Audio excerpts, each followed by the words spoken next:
إن الحمد لله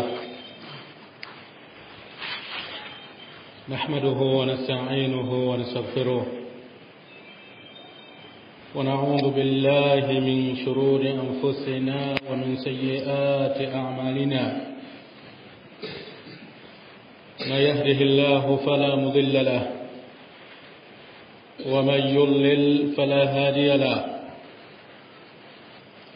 وأشهد أن لا إله إلا الله وحده لا شريك له وأشهد أن محمدا عبده ورسوله يا أيها الذين آمنوا اتقوا الله حق تقاته ولا تموتن إلا وأنتم مسلمون يا أيها الناس اتقوا ربكم الذي خلقكم من نفس واحدة وخلق منها زوجها وبث منهما رجالا كثيرا ونساء واتقوا الله الذي تساءلون به والأرحام إن الله كان عليكم رقيبا يا أيها الذين آمنوا اتقوا الله وقولوا قولا سديدا يصلح لكم أعمالكم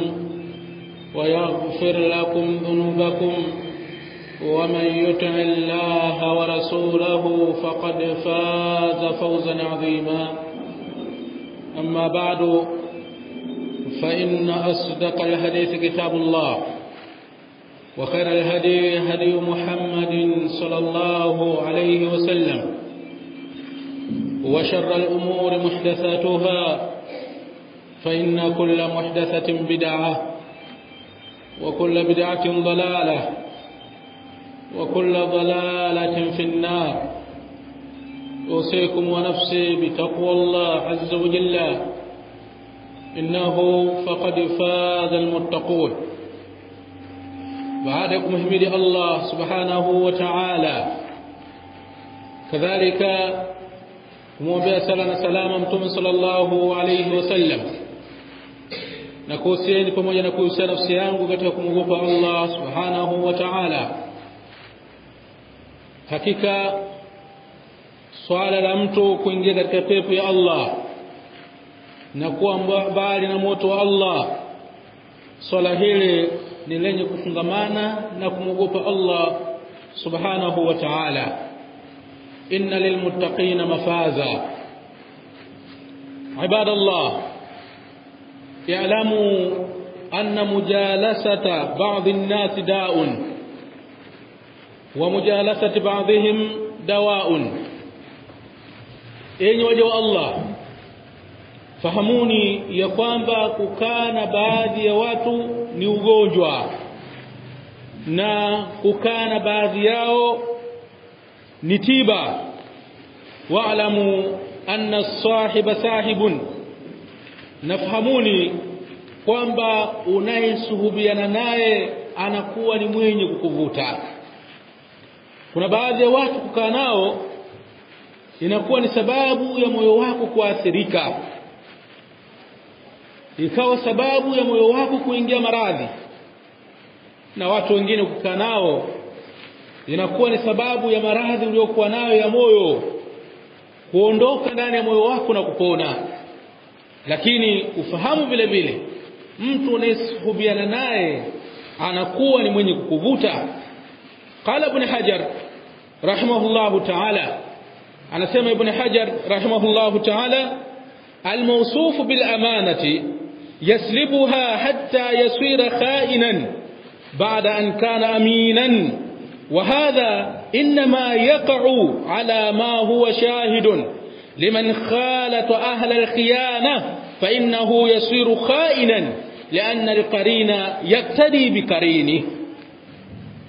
Anasema mwenye kusifika kwa amana, mwenye kusifika kwa uaminifu, mtu anayesuhubiana naye anaondoa ule uaminifu anaosifika nao na akawa ni katika watu wenye kufanya khiana baada ya kuwa mwenye amana, baada ya kuwa ni mwenye kuaminiwa.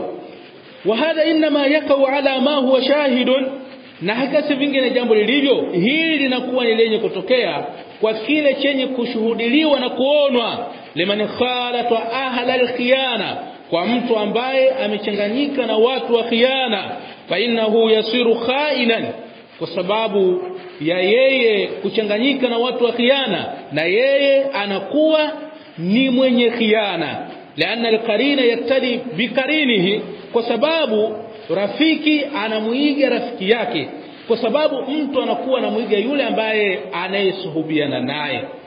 Mwanzo alikuwa ni mtu mwenye amana, ile hali ikabadilika akawa ni mkhaini kwa sababu ya kuchanganyika na watu wenye sifa ya khiana.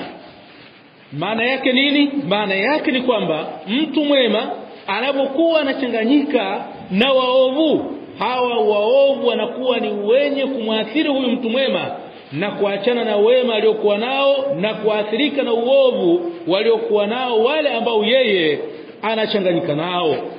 Yakulu nabii sallallahu alayhi wasallam, anasema mtume sallallahu alayhi wasallam, inma mathalul jalisi salihi wal jalisi su'i kahamilil miski wa nafikhil kiri, fahamilul miski imma an yahdhiyaka wa imma an tabta'a minhu wa imma an tajida minhu rihan tayyibatan, wa nafikhul kiri imma an yahrika thiyabaka wa imma an tajida rihan khabitha. Muttafaqun alayhi.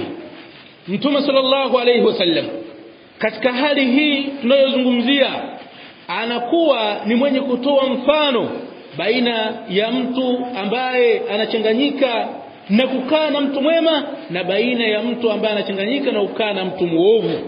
Anasema inma mathalul jalisi salihi, hakika si vingine jambo lilivyo mfano wa yule ambaye anakaa na mtu mwema, wal jalisi su, na mfano wa yule ambaye anakaa na mtu mbaya, kahamilil miski wa nafikhil kir, ni kama mbebaji wa miski na mtu ambaye anakuwa anafanya kazi ya uhunzi, kazi ya kutengeneza vifaa kutokana na chuma. Fahamilul miski imma an yahdhiyaka, huyu ambaye anayebeba miski imma yeye akufanye wewe kuwa sawa sawa na yeye, wa imma an tabta'a minhu, na imma wewe ununue hiyo miski kutoka kwake, wa imma an tajida minhu rihan tayyiba, na imma upate kwake harufu iliyokuwa mzuri. Wa nafikhul kiri, na yule ambaye ni muhunzi anayefanya kazi ya kutengeneza vifaa kutokana na chuma, imma an tahrika thiyabaka, imma atoboe nguo zako, kwa sababu kabla ya chuma kuwa kiso au upanga au mfano wake, kile chuma kinawekwa katika moto na kupulizwa.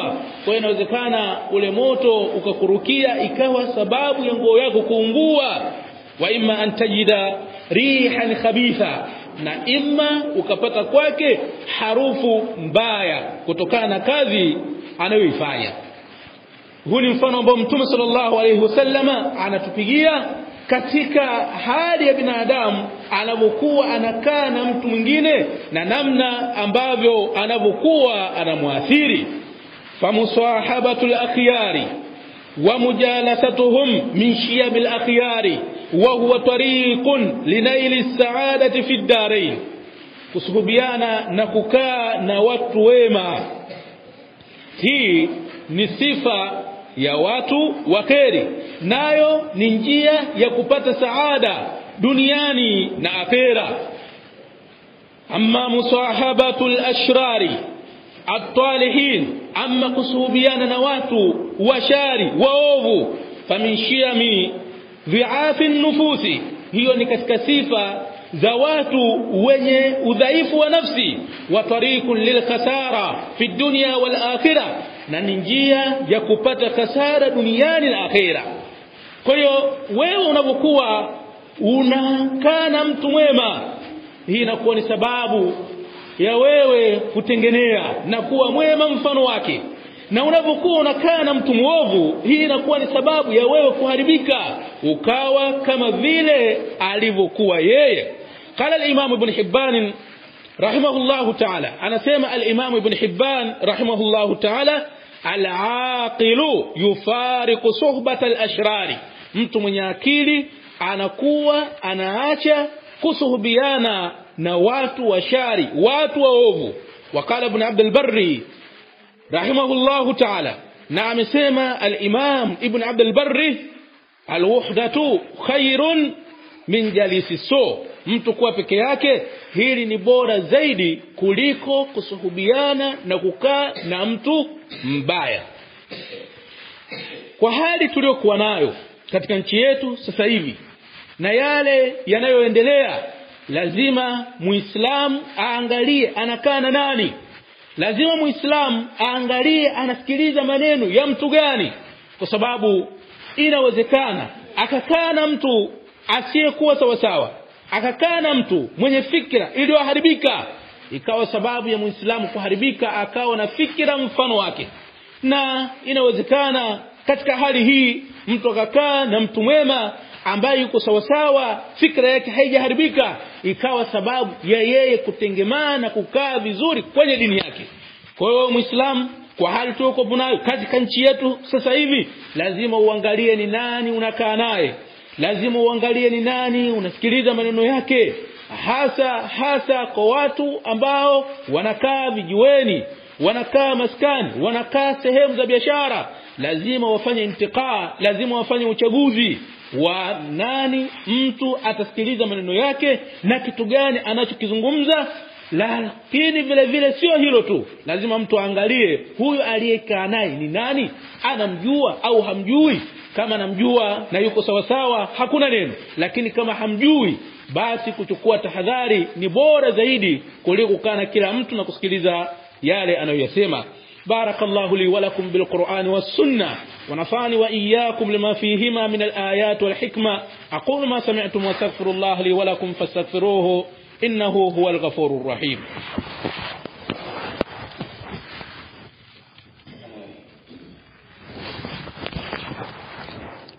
Alhamdulillahi rabbil alamin, wassalatu wassalamu ala rasulillah wa ala alihi wa ashabihi wa man sara ala nahjihim ila yawmiddin. Amma ba'd, ayuha almuslimuna ibadallah, usikum wa nafsi bitaqwa Allah azza wa jalla, innahu faqad faza almuttaqun. Waislam, hakika jambo la mtu kuacha njia ya sawa na kuingia katika njia isiyokuwa ya sawa, hili ni jambo jepesi na ni jambo linalowezekana kuliko mtu asiyekuwa sawa sawa kuacha hilo aliyokuwa nalo lisilokuwa la sawa, kufuata jambo la sawa lililokuwa zuri. Wapo watu washari wanawaharibu watu ambao wametengemaa. Wako watu wenye malengo yao binafsi, wanakuwa wanaharibu watu ambao hawana malengo binafsi, lakini kwa maneno yenye kupambwa, maneno yenye kutiwa usukari ndani yake mpaka ikaonekana kuwa ni maneno mazuri, kumbe ni maneno ambayo yanasumu, maneno ambayo yanaathiri, maneno ambayo yanaua. Wa min ahli ash-sharri alladhina yanbaghi al-ijtinabu anhum, na miongoni mwa watu washari ambao Waislamu inatakikana wajitenge nao, wala wasikilize maneno yao, wala wasifuatilie yale wanayoyaandika. Haulai alladhina yad'una an-nasa ila al-inqilab, ni hawa ambao wanafanya kazi ya kuwalingania watu wengine kwenye mapinduzi, kwamba nchi yetu ilipofikia inahitajia mapinduzi. Kiongozi aliyoko madarakani si kiongozi halali, bali inabidi aondoke. Sio hivyo tu, wakaongezea kwamba lazima kufanyike maandamano yasiyokuwa na ukomo.